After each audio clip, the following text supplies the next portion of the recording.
حضرت عائشہ الصدیقہ رضی اللہ تعالی عنہا، صحیح مسلم کے اندر یہ روایت موجود ہے، آپ فرماتی ہیں کہ میرے پاس ایک عورت آئی، غریب عورت تھی، وہ میرے پاس آئی اور اس نے آ کے مجھ سے کچھ طلب کیا، مجھ سے کچھ مانگا۔ اللہ اکبر۔ اس وقت میرے پاس 3 کھجوریں موجود تھیں، توجہ ہے، اور اس عورت نے اپنی 2 بیٹیوں کو بھی اٹھایا ہوا تھا، یعنی اس کے ساتھ 2 بیٹیاں بھی تھیں، اور وہ عورت میرے پاس آئی، اس نے مانگا، میرے پاس 3 کھجوریں تھیں، میں نے وہ 3 کھجوریں اس عورت کو دے دی۔ اللہ اکبر۔ جب میں نے وہ 3 کھجوریں اس عورت کو دیں تو اس نے سب سے پہلے 1 کھجور اپنی 1 بیٹی کو دی، پھر دوسری کھجور اس نے اپنی دوسری بیٹی کو دی، اس کی بیٹیوں نے کھجوریں کھائیں، انہیں تسلی ہوئی، تیسری جو کھجور بچی تھی اس نے وہ کھجور اٹھا کے اپنے منہ میں رکھی، توجہ ہے، اس نے تیسری کھجور اپنے منہ میں رکھی، جیسے ہی اس نے وہ کھجور منہ میں رکھی تو اس کی بیٹیوں میں سے ایک بیٹی نے وہ کھجور مانگ لی۔ اب اس نے وہ کھجور منہ میں رکھ لیا ہے، بیٹیوں میں سے ایک بیٹی نے وہ کھجور مانگی کہ امی جی یہ کھجور بھی مجھے چاہیے۔ اب اس عورت تک اللہ کے نبی کا پیغام پہنچ چکا تھا کہ آپ نے اپنی بیٹیوں کے ساتھ حسن سلوک کرنا ہے، ان کی اچھی پرورش کرنی ہے،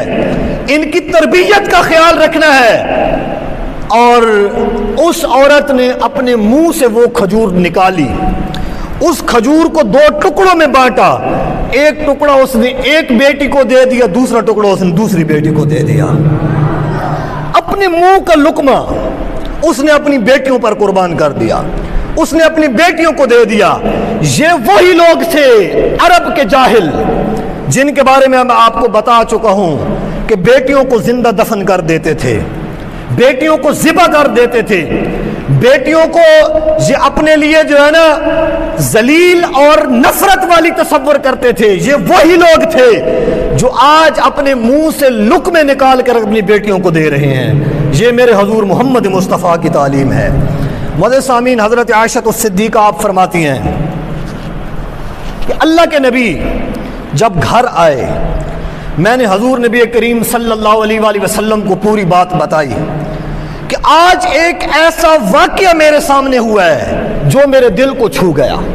جو مجھے پسند آیا۔ حضرت عائشہ نے وہ واقعہ سنایا، اور جب حضرت عائشہ نے یہ بات کی نا کہ اس نے تیسری کھجور کو توڑ کے ایک ایک ٹکڑا اپنی دونوں بیٹیوں کو دیا، حضور نبی کریم صلی اللہ علیہ وآلہ وسلم نے جب یہ سنا، اس عورت کی محبت، اس کا پیار اپنی بیٹیوں کے بارے میں جب حضور نے سنا تو اللہ کے نبی نے ارشاد فرمایا قد اوجب لها بحل جنتا، کہ اس عورت کے اس عمل کی وجہ سے اللہ تعالیٰ نے اس کے اوپر جنت واجب کر دی ہے۔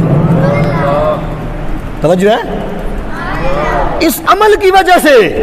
اس نے ایک کھجور کے 2 ٹکڑے کر کے دونوں بیٹیوں کو دیے، اللہ نے اس کے اوپر جنت واجب فرما دی، اس کو جنت کی بشارت دے دی گئی۔ اور یہ فرمان میرے مصطفیٰ کی زبان سے تھا کہ اس عورت کے لیے جنت واجب کر دی گئی۔ یہ حدیث پاک ہمارے لیے کیا سبق چھوڑ کے جا رہی ہے کہ اس اسلام نے بیٹی کو کتنی عزت دی ہے، کہ بیٹیوں کی اگر ان کی تربیت کا خیال رکھا جائے تو وہ ہمارے لیے جنت کا سبب بن سکتی ہیں۔ اللہ اکبر۔ معزز سامعین، یہ بھی صحیح مسلم شریف کی حدیث طیبہ ہے۔ حضرت انس بن مالک آپ اس کو روایت کرتے ہیں کہ نبی کریم صلی اللہ علیہ وآلہ وسلم نے فرمایا کہ جس شخص کو اللہ تعالیٰ نے 2 بیٹیاں عطا کی ہوں، توجہ ہے، جس شخص کو اللہ تعالیٰ نے 2 بیٹیاں عطا کی ہوں، اور من آلا جاریتین حتی تبلغا جاء یوم القیامت انا وہوا وضم اصابعہ، کہ اس نے اپنی دونوں بیٹیوں کی اچھی طرح پرورش کی، توجہ ہے، جیسا ان کی پرورش کرنے کا حق ہے، جیسا دین اسلام نے ہمیں بتایا ہے کہ اپنی بیٹیوں کی تربیت کیسے کرنی ہے، اس شخص نے اگر اچھے طریقے سے اپنی دونوں بیٹیوں کی پرورش کی تو حضور نے ارشاد فرمایا حتیٰ تبلغا، حتیٰ کہ وہ دونوں بیٹیاں جوان ہو گئی، وہ جوانی کی عمر کو پہنچ گئی، ان کی تربیت اور پرورش اس نے اچھے طریقے سے کی، جاء یوم القیامت انا وہوا، حضور نے ارشاد فرمایا کہ قیامت والے دن جب وہ آئے گا، توجہ ہے، یہ بڑی زبردست لفظوں میں حضور نے یہ حدیث پاک بیان فرمائی، بہت ہی زبردست لفظوں میں حضور نے ارشاد فرمایا کہ جب قیامت والے دن وہ آئے گا، انا وہوا، وہ اور میں، توجہ ہے، جب قیامت والے دن وہ آئے گا وہ اور میں، یہاں سے آگے حضور نے لفظ نہیں کہے بلکہ ایک اشارہ کیا کہ وہ اور میں، آگے حضور نے اس طرح کر دیا،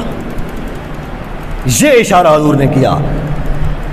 وَضَمَّ أَصَابِعَهُ، حضور نے اپنی دونوں انگلیوں کو ملایا، یعنی وہ میرے اتنا قریب ہوگا جس طرح یہ دو انگلیاں ایک دوسرے کے قریب ہیں، توجہ ہے، وہ میرے اتنا قریب ہوگا جس طرح یہ دو انگلیاں ایک دوسرے کے قریب ہیں۔ معزز سامعین،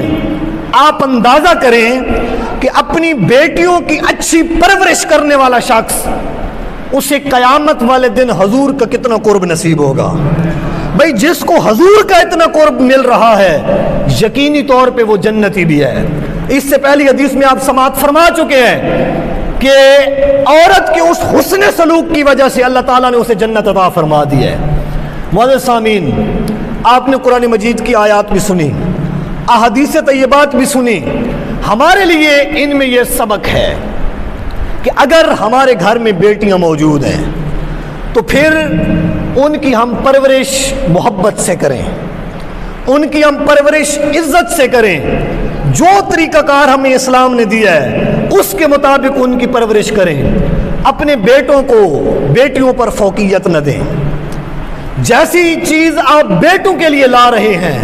ویسی چیز اپنی بیٹیوں کے لیے بھی لے کے آئیں، جیسی تعلیم کا انتظام آپ بیٹوں کے لیے کر رہے ہیں ویسی تعلیم کا انتظام آپ اپنی بیٹیوں کے لیے بھی کریں۔ جس طرح ہم سب اپنے بیٹوں کو پروٹوکول دیتے ہیں، جس طرح ان کو عزت دیتے ہیں، اپنی بیٹیوں کو بھی اس طرح عزت دینا یہ اسلام نے ہمیں سکھایا ہے، اسلام کا درس ہے۔ اللہ تعالیٰ کے نبی نے ارشاد فرمایا کہ علم کی طلب، علم کو طلب کرنا، علم کو حاصل کرنا یہ مسلمان مرد اور عورت دونوں پر فرض ہے۔ اب اس میں یہ نہیں کہا گیا کہ جو بیٹے ہیں آپ ان کو اعلیٰ تعلیم دلوائیں، جو بیٹیاں ہیں ان کو آپ تھوڑی بہت تعلیم دلوا کے گھر بٹھا لیں، نہیں، جس طرح ہم اپنے بیٹوں سے حسن سلوک کرتے ہیں، جس طرح ان کی چیزوں کا ہم خیال رکھتے ہیں، ایسے ہی ہمارے لیے یہ ضروری ہے کہ ہم بیٹیوں کی تربیت کا بھی خیال رکھیں، ان کی سہولیات کا بھی خیال رکھیں، ان کے حقوق کا بھی خیال رکھیں۔ اللہ تعالی ہمیں سمجھ کے عمل کی توفیق عطا فرمائے۔ وآخر دعوانا ان الحمد للہ رب العالمین۔